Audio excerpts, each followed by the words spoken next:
Bienvenidos y bienvenidas a Disco Prestado, un podcast de amantes de la música charlando sobre sus discos favoritos y lo que se preste. Soy Marc Aliana, guitarrista, cantante y compositor, y el episodio de hoy es la quinta parte de la charla que tuve con Arecio Smith, teclista y organista, sobre el primer disco de los Doors.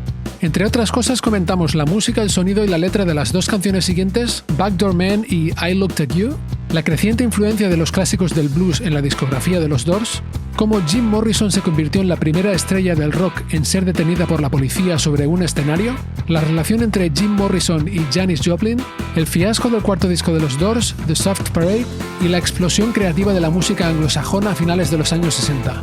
Y por el camino nos encontramos con Jane's Addiction, The Who, King Crimson, Howlin' Wolf, Jolly Hooker, Muddy Waters, Eric Clapton, El Sonido Canterbury y La Dieta Mediterránea, entre otros. Antes de volver a los Doors, quiero recordaros que las valoraciones de 5 estrellas ayudan muchísimo a este humilde podcast independiente. Así que, aunque odio pediros que agarréis el móvil, si el otro día pensasteis más tarde lo hago pero luego os olvidasteis, os animo a abrir la aplicación y darme esas 5 estrellitas en Spotify, Apple o cualquier otra plataforma que lo permita. Y a todos los que ya lo hicisteis, mil gracias. Y sin más preámbulo, Arecio Smith nos presta The Doors.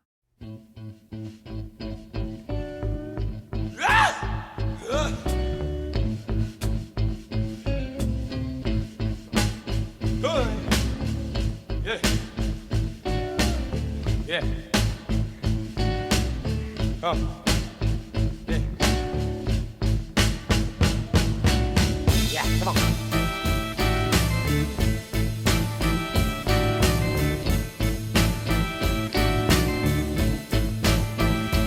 Oh yeah.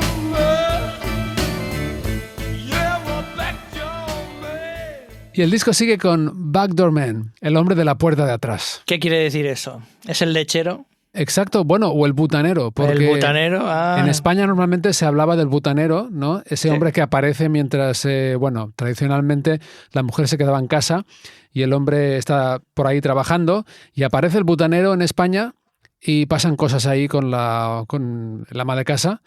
Pero en Estados Unidos efectivamente es el lechero, el milkman. Ah, mira tú. O aquí el hombre de la puerta de atrás, que es el hombre que cuando ya ha estado haciendo sus cosas con la mujer que estaba en casa, se va por ahí, por la puerta trasera. O tiene que salir corriendo, ¿no? Un poco, por la puerta de atrás. Sí, sí, sí.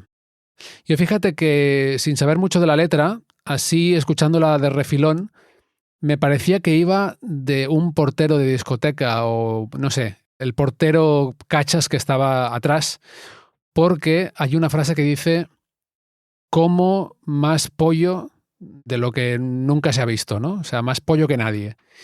Y pensaba que, claro, estamos hablando de Los Ángeles y de Venice Beach y todo esto, la capital cachas del mundo, Ah. la capital del músculo, y pensaba que estaba hablando de un portero que come mucho pollo para ponerse cachas, pero se ve que no. ¿Es muy fitness allí? ¿La gente hace mucha gimnasia o qué? Lo más, de lo más. Ahora está de Sí. moda aquí también, ¿eh?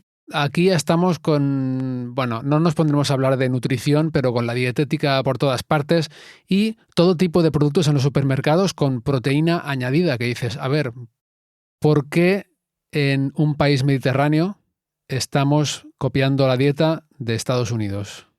Ahí lo dejo. Entonces el hombre de la puerta de atrás no va de un tío cachas que come mucho pollo para ponerse musculoso, sino que va de este hombre que se inmiscuye en la casa, hace sus cosas con la mujer, que está sola, y luego, cuando llega el marido, se va por la puerta de atrás corriendo. ¿Tú crees que Jim Morrison se encontró en esa situación? Sí, de hecho hay una anécdota que cuenta Robbie Krieger en esta biografía que le pasó con Janis Joplin. Por lo visto, el maromo de Janis era un tipo como un poco mafiosillo y peligroso, al menos esto es lo que cuenta Robbie Krieger. Y tuvo que salir Jim Morrison corriendo para que no lo pillase el tío en casa de Janis. Fíjate, Janis Joplin y Jim Morrison, qué pareja más curiosa. Sí. ¿Y tú crees que cuando Jim Morrison estaba ahí con Janis Joplin hacía estos sonidos que se oyen al principio de Backdoor Man? Estos gemiditos, ¿no? Esta canción me parece una elección curiosa, cuanto menos, para abrir la segunda cara.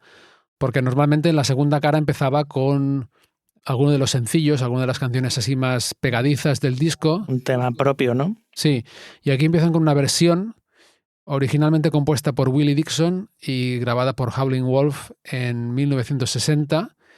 Y bueno, básicamente es un blues, ¿no? I am a bad man. I am a bad man. Well, men don't know. Little girls understand. ¿Cómo ves la influencia del blues en los Doors? Muchísima influencia. En el disco LA Woman hay muchos temas de blues y por lo visto durante las sesiones esas Jim insistió mucho en esto de tocar blues. Y en ese disco hay Texas Radio and the Big Beat, que es un tema con un poema muy mítico de Jim Morrison. Hay The Car He's By My Window, otro blues como muy arquetípico. Sí, también es una forma rápida de rellenar el repertorio, ¿no? Con cosas más roots. Uh-huh. Entonces, ¿crees que la influencia del blues fue aumentando en la banda? Es una buena pregunta. Yo creo que siempre estuvo ahí. Y de hecho, todos los grupos de blancos, en general británicos y estadounidenses, tenían una gran influencia de los artistas de blues racializados, ¿no? Pues como tú has dicho, Howlin' Wolf, Muddy Waters, John Lee Hooker, y yo creo que en realidad todos bebían de esa fuente, ¿no? Y hubo como esa colisión de dos mundos entre el blues y el principio del pop, tanto de lo que venía de la Gran Bretaña como también un poco de la onda de Bob Dylan, que ya estaba en esta época tocando Bob Dylan. Yo creo que sí. Pero estaba ya electrificado, ¿no? No estoy seguro. Déjame mirarlo. Veo aquí que Bob Dylan apareció con una guitarra eléctrica por primera vez en el 65, que es cuando se formaron los Doors, pero este disco del que estamos hablando, el primero, es del 67 ya. Ajá. O sea que sin esta época Bob Dylan ya estaba electrizado. Que apareció en el festival de... se llamaba, cuando apareció con la guitarra eléctrica en un festival de folk. Newport Folk Festival, sí. ¿no? Que eso fue como una forma de romper total y absolutamente, aparecer en un festival de folk con una guitarra eléctrica. Todo el mundo se tiraba de los pelos, como si apareces aquí en un festival de flamenco con una guitarra eléctrica. Uh-huh. Yo creo que hay como una colisión de varios mundos. La influencia del jazz también es innegable. Hay acordes jazzeros de tanto en tanto. Pero bueno, muchas cosas estaban pasando. En Gran Bretaña se iniciaba pues una época donde empezaba a verse esta vertiente más psicodélica. King Crimson creo que saca el primer álbum en 1967, puede ser, The Court of the Crimson King. 67 o 69, por ahí, diría. Un buen disco para dedicarle un disco prestado a este disco, sin pues duda. Sí, me gusta mucho. Sí, en definitiva había muchas cosas pasando, ¿no? A los dos lados del océano. Uh-huh. En Inglaterra había un movimiento quizás más influenciado por el rock sinfónico, como he dicho, como King Crimson, grupos del sonido Canterbury, Camel, también Yes empezaba un poquito por esta época. Estaban pasando muchas cosas muy interesantes y, como no, Deep Purple, Mark. Uh-huh. ¿Sabes, no? Deep Purple. Sí, me suenan. ¿Conoces Deep Purple? Su primer disco yo creo que es de 1967 también, que también tiene algunas cositas que ya asomaban la patita en ciertos aspectos de... También un poco de influencias de música clásica. Hacían una versión de Hey Joe que también versioneó Jimi Hendrix, que en realidad era de otra persona, Hey Joe. Bueno, había muchas cosas pasando. Sí, y ya que hablamos de blues y dices esto de Inglaterra, de hecho también había artistas británicos que tomaban esa influencia del blues directamente sin pasar por el rock sinfónico ni la música clásica ni nada. O sea, ya tienes Sí, a Eric Clapton, Cream, sí, los Stones. John Mayall and the Blues Breakers. Hay una biografía que recomiendo muchísimo a todos los oyentes de Disco Prestado, que es la biografía de Eric Clapton. Te la pasaré cuando pueda. La he leído, la autobiografía. Sí. La he leído, sí, sí. A mí me dejó de piedra. Sí, muy buena. Todo lo que contaba, claro, una persona que ha vivido todo esto de primera mano y todavía toca un poquito. Se retiró un poco, pero parece que hace algún concierto. Y la vida de ese hombre, bueno, increíble. El caso es que explica de primera mano cosas que desde la perspectiva de hoy en día parecen como increíbles, ¿no? De gente que ha construido como los pilares de la industria, vivieran de una forma tan precaria, trabajasen de una forma tan precaria. Bueno, la industria era precaria y se estaba formando, ¿no? Y luego, pues claro, todo eso al final fue una máquina de hacer dinero, ¿no? Uh-huh. Y de destruir a muchas personas también. Sí, mucha gente, pues, bueno, no sé qué sería de esas personas si no hubiesen estado dentro de la música. Eso es una incógnita. Pero, desde luego, en aquella época en la sociedad no había la misma conciencia sobre el alcohol o las drogas que hay hoy en día. Y bueno, pues hay juguetes rotos, ¿no? Pero bueno, esto yo creo que también pasa hoy en día. Y antes de volver a los Doors, también voy a recomendar otra biografía, que no sé si la has leído, relacionada con esta época de la que estamos hablando, que es la de Pete Townshend. ¿Ah? Muy buena también. Igual, a ver, es que hace muchos años que la leí, pero igual la autobiografía del rock and roll que más me ha gustado. ¿En serio? Que he leído en mi vida, sí, sí. Hostia, es que a mí The Who no me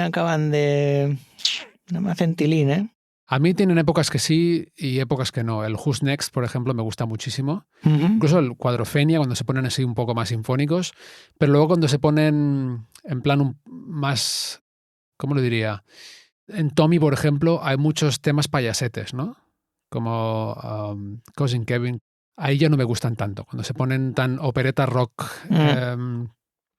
Pero bueno, volvamos a este Backdoor Man, o sea, volvemos a la costa oeste de los Estados Unidos. Y, oye, la letra, ya hemos dicho de qué va, ¿no? Este hombre que se escapa por la puerta de atrás y dice, soy el hombre de la puerta de atrás. Los hombres no lo saben, pero las chiquillas lo entienden.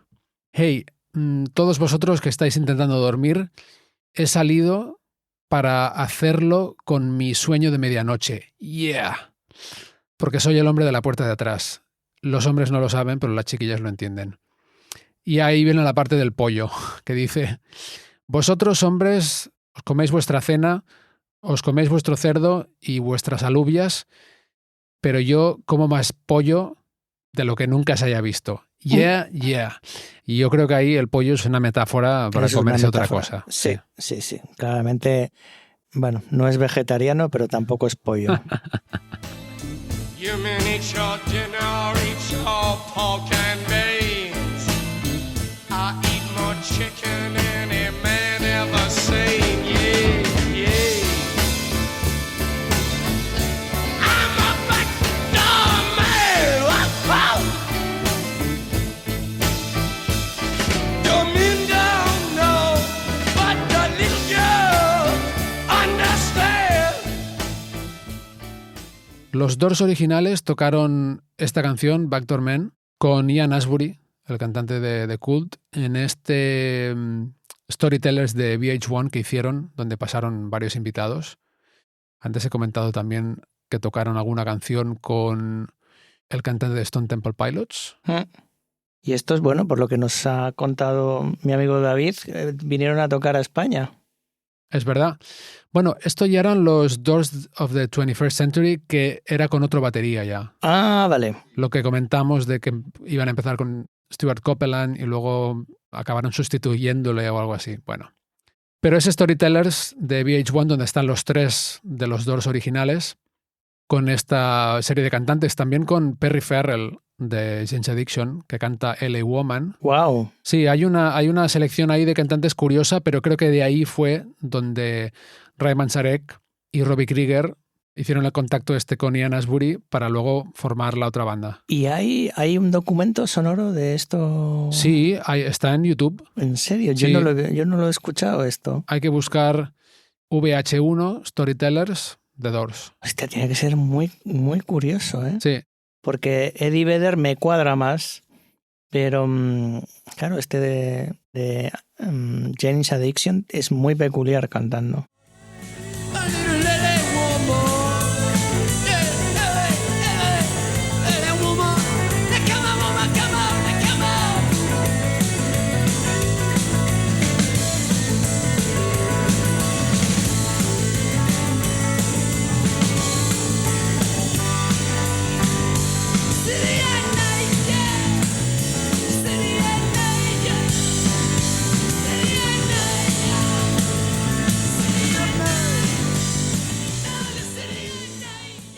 de hecho esto lo he visto hoy, antes de quedar contigo, y es extraño porque nunca había oído a Perry Farrell cantando tal cual, o sea, sin todos esos efectos de voz que suele llevar, con los delays, con las voces dobladas, y es curioso oírle cantar LA Woman.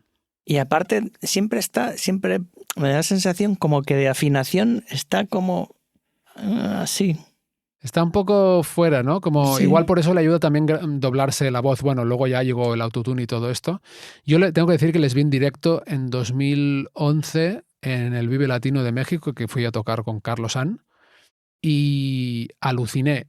Prácticamente no les conocía. Me sonaban 1 o 2 canciones. O sea, había oído de Janis Addiction toda mi vida, pero nunca les había prestado demasiada atención, y les vi en 2011 en el Vive Latino y flipé, pero flipé en colores, ¿eh? O sea, y eso que ya no era su momento así Ya. álgido. Y luego sacaron un disco un par de años más tarde, bueno, o por ahí, 2011, 2012, que se llama The Great Escape Artist, que me gusta mucho también. Por cierto, esto lo estamos grabando a finales de octubre de 2024, lo publicaré en 2025, pero hace poco Perry Farrell fue noticia porque estaban de gira Janis Addiction y le pegó a Dave Navarro encima del escenario. Hostia, es verdad, aquello. Sí, sí, verdad. Sí. Y se acabó la gira, se acabó el concierto, se acabó la gira y se acabó el grupo seguramente para siempre. Qué forma más triste de terminar, ¿eh? Hostia, la verdad es que es un poco surrealista, ¿eh? Cuando ves estos vídeos virales de gente que se pega a un escenario, cuando son desconocidos ya me da coraje. Pero siendo un grupo tan conocido, y Dave Navarro, madre mía. Hola, ¿nos estás escuchando desde Apple Podcasts? Si es así, quiero que sepas que gracias a oyentes como tú, Disco Prestado llega habitualmente a las primeras posiciones de los rankings de Apple en España, Chile, México, Argentina y Uruguay. Sin embargo, el podcast apenas tiene reseñas en Apple, por lo que te animo a ti a que escribas una. Podría incluso ser la primera de tu país, y aunque no lo fuera, marcaría la diferencia y te lo agradecería mucho. Y ahora volvemos a la charla. Bueno, y si no me equivoco, volviendo a Backdoor Man de los Doors, esta es la canción que estaban tocando en Miami en directo cuando Jim Morrison se convirtió en la primera estrella del rock en ser arrestada durante un concierto. Por lo visto, empezó a hacer un discurso ahí sobre el amor y el odio y no sé qué, y alguien del público le tiró champán por encima. Entonces él se quitó la camiseta y agarró la botella y empezó a simular que se masturbaba. Y de ahí fue todo el rollo de que dijeron que se había enseñado, ¿no? ¿Estoy confundiendo eventos o no? Es este mismo, el de Miami, ¿no? Que dijeron que había enseñado No estoy seguro. sus partes. O si fue en Florida. Bueno, Miami, Florida, sí. Ah, sí, vale. Esto es. Sí, yo creo que sí, que fue este. Vale. En el 69.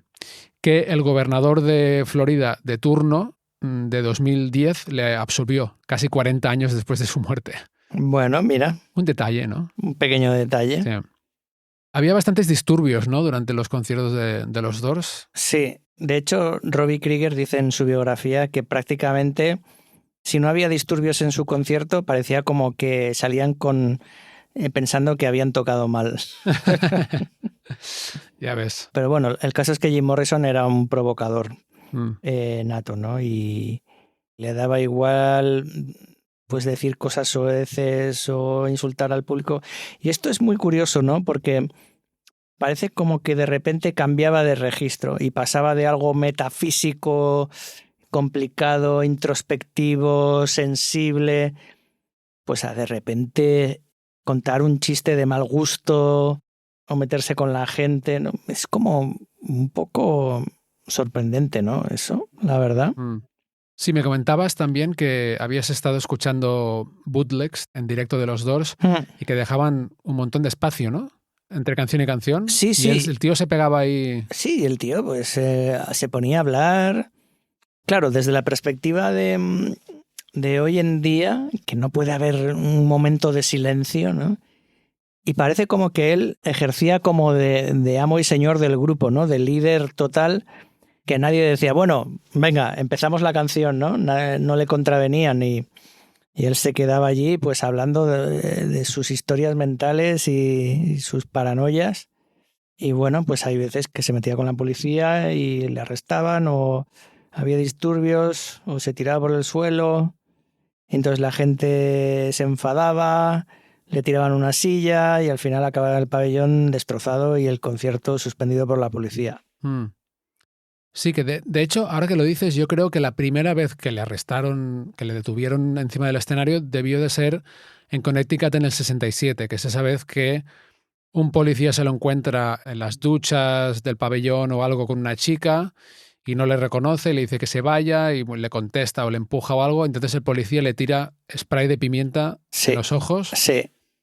Y luego durante el concierto se pone como a provocar a los policías, ¿no? Sí, a decir, ha pasado esto y que se ha venido el pitufillo azul y que si no sé qué. Sí, el hombrecillo azul, sí, esto lo leí también. Y entonces viene la policía y él piensa que no lo van a hacer nada, ¿no? Y le dice, bueno, ¿quieres decir algo? Y le pone el micro al policía y le dice, estás arrestado. Ajá. Sí, creo que el momento, o sea, justo antes del momento en que se abalancen los policías sobre él, pasa de llamarle Little Blue Man a Little Blue Pig, cerdo, que es el argot que tienen para los policías en... Bueno, una de las formas de llamar a los policías en Estados Unidos es pig, cerdo. Y ahí creo que es donde los policías ya es en plan... Porque ya estaban encima del escenario, ¿no? Sí, creo que ya estaban es en plan ahí. A la mierda y ni me espero a que acaben, ¿no?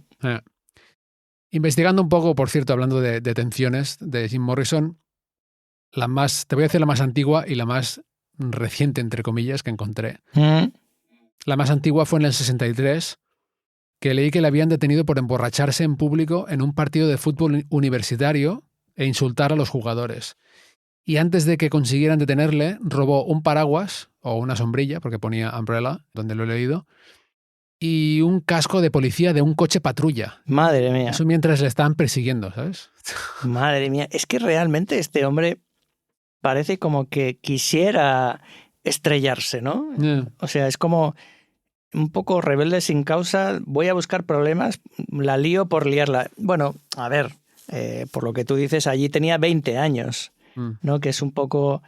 que hay muchos adolescentes borrachos que la lían en las calles, ¿no? Pero sí, es curioso esta personalidad, conectada también pues con sus carencias emocionales, supongo. Parece como que buscara el... No sé, igual quería sentirse vivo acercándose al abismo un poco, ¿no? Como sufriendo, o esta obsesión que tenía con la muerte también, que hemos comentado. Dice que quiere buscar los límites, ¿no? Un poco, supongo que sí. Y bueno, la última vez que le detuvieron, según este artículo que he encontrado, fue en Los Ángeles, poco antes de su muerte, cuando una señora salió por la mañana a buscar el periódico y se encontró a Jim Morrison durmiendo en su porche, ahí tirado, ¿no? Seguramente después de beber toda la noche. Tú imagínate qué surrealismo, una estrella del rock que gana millones está tirado literalmente en la calle, ¿no? Durmiendo en el jardín de una señora. Sí, sales, bueno, ahí en el porche, ¿no? Sales por la mañana, a ver si me han tirado bueno, eso típico de las pelis americanas, ¿no? A ver si me han tirado el periódico de hoy y te encuentras a Jim Morrison ahí hecho mierda en la escalerilla, ¿no? Dicen que, bueno, que intentó despertarle y no pudo, y entonces llamó a la policía, y esa fue la última vez que le detuvieron poco antes de que se marchara a París. Y bueno, para rematar Backdoor Man, déjame decir que vi una entrevista en la que Ray Manzarek decía que esa canción va sobre sexo anal. O sea, la puerta trasera sería otra cosa. Bueno. A ver, yo con el tiempo creo que a Ray Manzarek le doy una credibilidad limitada. Ujú. Me da a mí que le gusta el sensacionalismo. Sí, le gusta como remover ahí las cosas y que se hable, ¿no? Sí. Ser un poco escandaloso. Sí, un poquito sí. Bueno, y si no tienes nada más que decir sobre El hombre de la puerta de atrás, Sí, una pequeña cosa es que es un blues, pero no tiene exactamente estructura de blues, porque se queda en el primer acorde, ahí improvisa Jim Morrison y es cuando él dice, entonces vienen los cambios de acorde. Se quedan ellos haciendo...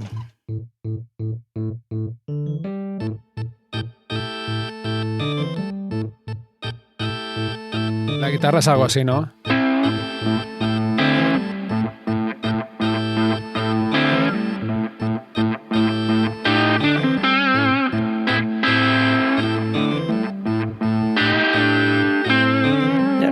Y ahora cambia...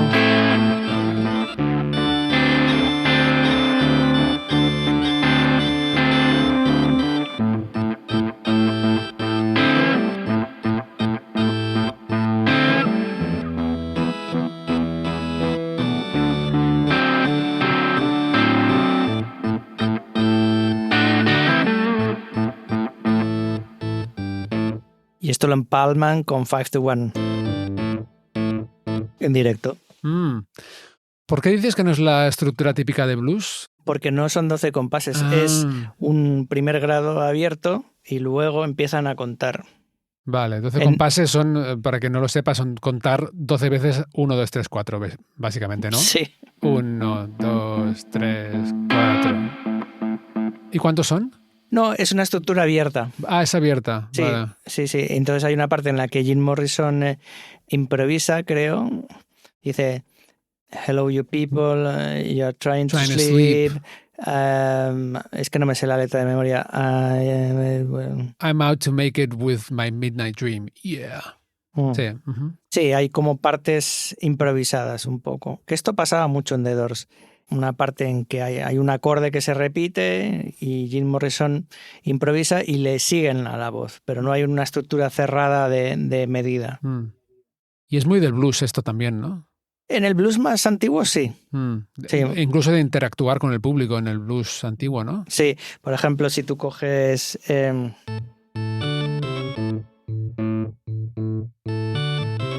esto, por ejemplo... Pues este es un tema de un acorde, ¿no? ¿Cómo se llama este tema? Hostia, ahora no me... Pero bueno, de estos bluesmans antiguos, Johnny Hooker, Muddy Waters y todo esto, hay muchos blues de un acorde o que hay una parte de improvisación sobre un acorde y luego cambian. En directo tocaban también Little Red Rooster. Bueno, y mira, Roadhouse Blues, que es uno de los temas más conocidos de The Doors, es otro blues con este tipo de estructura. Estructura abierta sobre un acorde y un cambio. Muy bien. La influencia del blues en los Doors. Y si te parece, seguimos con el disco.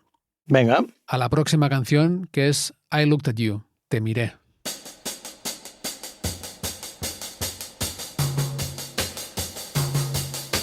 La canción más yeye igual del disco. Sí, porque es como un poco happy, ¿no? Sí. I looked at you, you looked at me.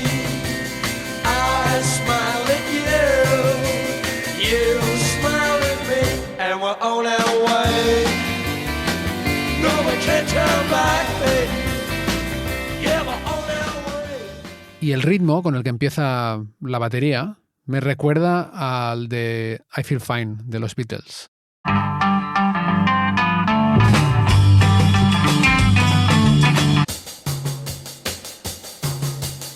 Es un poco más lento el de I Looked at You, pero tiene como el mismo tom. Sí, con la caja después. ¿Sabes si les gustaban los Beatles mucho a los Doors? ¿Tienes idea de si había ahí? Robbie Krieger menciona esto en su biografía, que estaban grabando The Soft Parade, que es un poco como el Sgt. Pepper's de los Doors. Pero bueno, salvando muchas distancias porque se pegaron un leñazo importante con ese disco. Yeah. Allí el productor Paul Rothschild se embarcó en una odisea de orquesta, violines y arreglos interminables y se cargó la esencia de Doors, ¿no? Un poquito. Y ese disco yo creo que es el que peor acogida tuvo. El tema Touch Me es de ese disco y yo creo que es el único así conocido. Come on, come on, come on, come on, now touch me, babe. Can't you see that I am not afraid? What was that promise that you made? Why won't you tell me what she said? What was that promise that you made? Now I'm gonna love you till the heavens stop the rain. Me encanta ese tema, ¿eh? Sí, Touch Me es muy bonito, pero sí que es cierto que lo escuchas y con toda esa orquesta y esos violines, para mi gusto queda un poco descafeinado.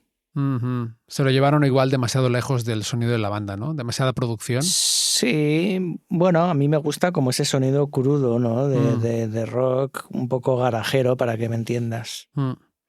¿Ese es el quinto? ¿Es el de antes de Laywoman? Ah, no, es el cuarto disco. ¿Y cuál es el quinto? El quinto es Morrison Hotel. Ah, claro.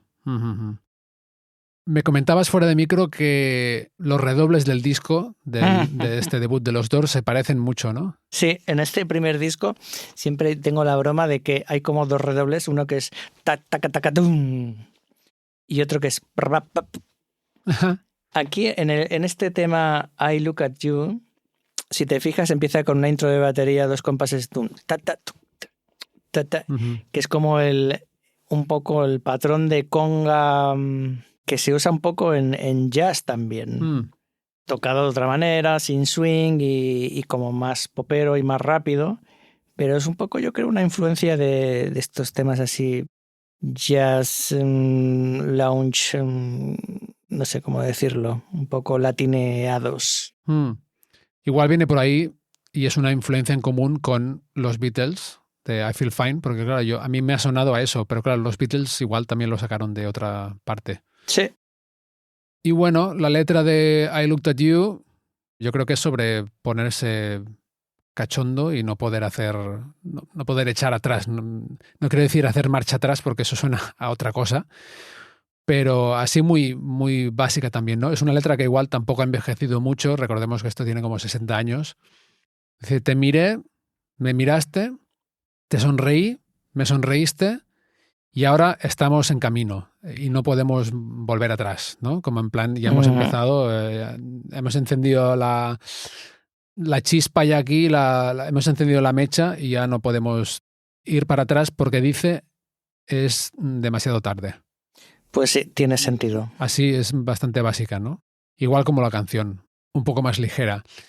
Y esta tiene el cliché de la bajada de acordes, de la cadencia... Sí, la cadencia andaluza, ¿no?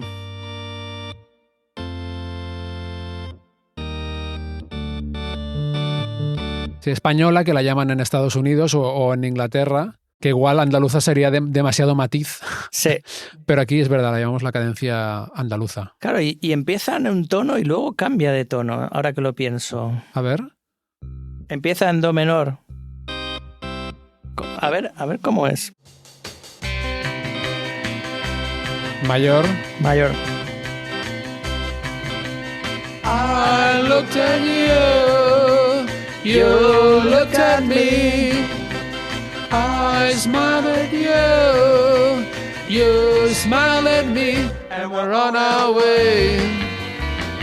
We can't turn back. Yeah, we're on our way. And we can't turn back. Aquí viene la cadencia andaluza.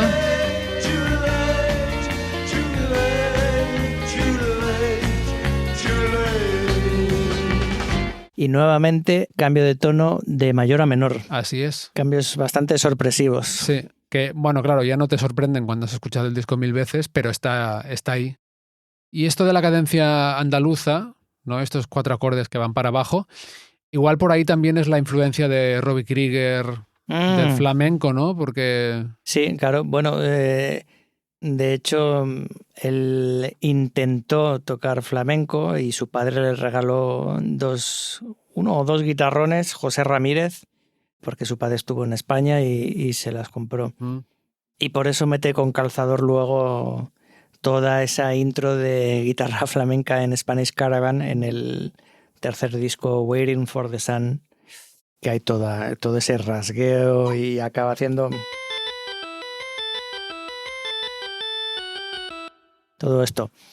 Yo creo que sí, puede ser que precisamente estos temas o esta cadencia la metiese ahí Robbie Krieger. En Take It As It Comes lo hace también. En el tema cuarto de la segunda cara. Sí.